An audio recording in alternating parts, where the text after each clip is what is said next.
Hi, welcome back. This is Vijay Kumar Panta. 10 commandments ఎవరైతే follow అవటం లేదో, ఎవరైతే ఫాలో అవ్వాల్సిన అవసరం లేదని అంటారో వారు నిజమైన సంఘము కాదు. వారు అపవాది సంఘము. ఇప్పుడు 10 కమాండ్మెంట్స్లో ఉన్నాయి ఏంటి? ఆశించవద్దు, తీసేద్దామా? అబద్ధాలు ఆడవద్దు, తీసేద్దామా? దొంగతనం చేయొద్దు, తీసేద్దామా? వ్యభిచారం చేయొద్దు, తీసేస్తావా? నరహత్య చేయవద్దు, తీసేస్తావా? తల్లిదండ్రులను సన్మానించవలను, తీసేస్తావా? విశ్రాంతి దినాన్ని ఫాలో అవ్వాలి, తీసేస్తావా? విగ్రహారాధన చేయకూడదు, తీసేస్తావా? ఆయన నామమును వ్యర్థంగా ఉచ్చరింపకూడదు, తీసేస్తావా?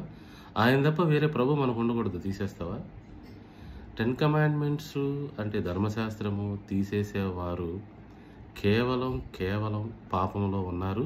వాళ్ళు అపవాది సంఘము, అపవాది చేత మోసపోతూ ఉన్నారు. అందరూ ఆలోచించాలి. అర్థమవుతుందా? 10 కమాండ్మెంట్స్ కొట్టివేయబడిమని చెప్పే వాళ్ళందరికీ